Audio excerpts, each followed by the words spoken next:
hii chama ya DCP ni chama ambayo tulikuwa tumeiheshimu, tulikuwa tumeiona kama kuna mwelekeo, lakini siku ya leo nataka kuambia Wakenya tujihadhari kwa vyama za utaperi, vyama ambazo zinaundwa na watu wa siasa ambao walitimuliwa kwa serikali. Wanaunda vyama ambazo zitaharibu imani na sheria ambazo ziko Kenya hii, ambazo ni za kuchunga raia, ambazo pia ni za kuchunga jirani yako, ambazo pia ni za kuchunga na kuangalia mambo ya kupendana. Huyu jamaa amekuja na akatuonyesha ako vitani. Amevaa nguo za kivita, nguo ambazo zinaonekana ni bulletproof, nguo ambazo zinaonekana ni mtu ambaye anataka kuchochea watu waweze kupigana.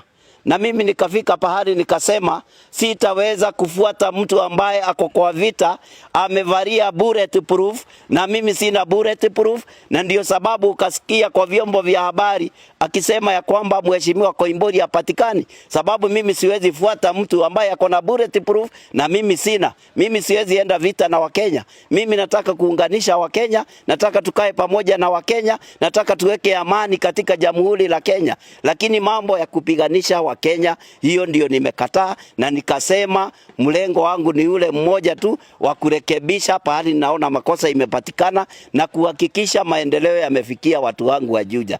Jambo lingine, mnaona mimi nilikuwa diehard wa His Excellency Rigathi Gachagua kutoka wakati huyu jamaa alitimuliwa kwa serikali. Nimekuwa nikimfuata, nimekuwa nikimheshimu, nimefanya mambo mengi, hata nimeingia kwa cell, nimefungiwa, niko na makesi mengi ambayo yanaendelea kotini.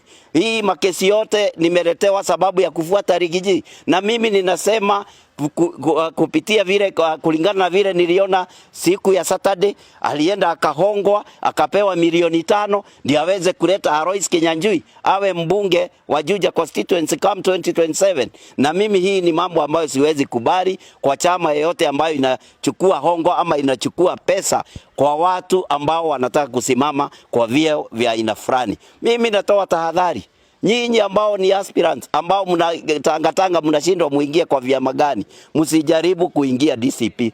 DCP ni ya wataperi. Utachukuliwa pesa zako na hakuna pahali utapeleka hao watu. Yafaa uachane na hiyo chama, ujiunge na vyama ambazo hazina ukora, vyama ambazo zitakupeleka pahali na ufikie your destiny. Mimi ile kitu ningeomba ni His Excellency William Samoei Arap Ruto nipatie mali yangu ya Juja. Barabara zangu hazitengenezwi, stima hakuna, maji hakuna. Mimi ninataka barabara zangu zitengenezwe. Mimi ninakuja State House kuchukua barabara zangu nipelekee watu wangu wa Juja, ndio tufikapo 2027 siasa zikifika nitakuja nielekeze watu wangu pahali watapigia mimi kura nikiwa. Lakini kwa wakati huu wacheni tufanyie wananchi kazi. Mnajua huu ni mwaka wa mwisho. Tumebakisha mwaka mmoja na miezi 8 tufike uchaguzi. Siwezi kaa tu hapo nikigojea tu kupigia mtu debe, mtu ambaye hawezi kuwa kiongozi, mtu ambaye haheshimu wengine, mtu ambaye amevalia nguo za kwenda kivita. Mimi sitaki vita katika Jamhuri la Kenya. Mimi nataka watu waungane pamoja tuweze kuendelesha Kenya yetu iwe moja.